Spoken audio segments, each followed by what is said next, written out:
yang bikin Mbak mau bertahan sekian lama kerja sama Hotman Paris? Kalau dia galak, ceweknya ibaratnya kemana-mana ketemu cewek segala macam kan image juga gitu. Apa yang bikin Mbak bertahan sebagai asprinya Bang Hotman? Banyak ilmu yang didapat sih. Misalnya apa gitu sih? loh. Ya misalnya kan dari pengetahuan hukum saya kan Ya, tadi nol. iya. Iya, dengan saya selalu ikut bareng, Iya. meeting bareng. Iya. Di situ saya dapat ilmu banyak tentang hukum. Oke, dari Bang Hotman. Iya.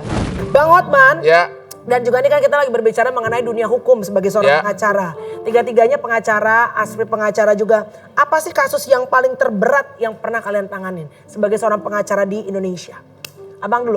Kalau bicara kasus yang terberat dalam karir saya 35 tahun sudah nggak kehitung, udah ratusan. Oke.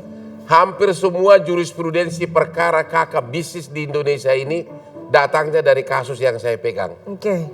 Hampir semua. Saya ngomong ini di hadapan puluhan ribu pengacara mungkin nonton ini. Hampir semua jurisprudensi perkara kakak bisnis internasional sebagian besar ditangani oleh kantor saya. Jadi kalau ditanya mana yang paling berat, kayaknya sudah hampir sama rata semua karena memang sudah spesialis yang berat. Tapi yang paling berkesan dalam hidupku ada dua. Satu, kebanggaan. Waktu dulu pas Soeharto mau jatuh, Ya. waktu krisis politik 98, saya pengacaranya Bambang Triatmojo, anaknya Soeharto.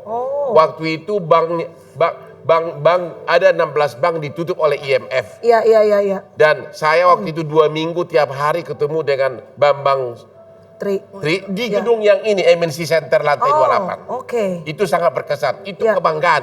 Ya. Seorang putra daerah Iya.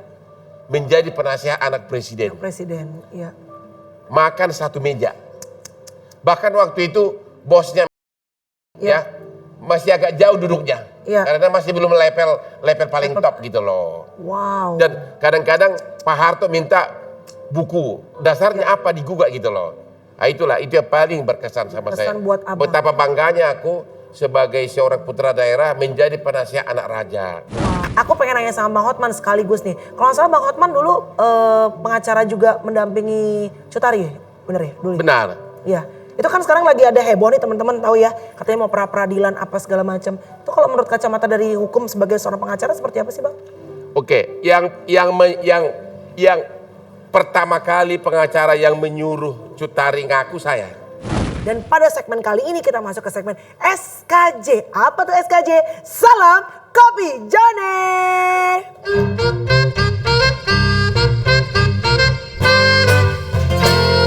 Kopi Joni. Kali ini kita pengen lihat ya, apa sih kasus terhangat yang lagi diobrolin di Kopi Joni. Nah, ini dia ada tayangannya. Seret-seret, dibawa ke dalam gudang. Gudang kosong. Gudang kosong. Habis itu di situ dia yang Satu orang yang melakukan? Iya, satu orang. Oke. Jadi satu orang ini, kamu kenal orangnya saat itu? Kenal. Kenal orangnya. Dan kau tidak ngadu waktu itu, begitu diperkosa kau tidak ngadu? Tidak, karena Kenapa? diancam dibunuh. Oke, Dia terus ancam dibunuh. kejadian pemerkosaan kedua berapa hari kemudian?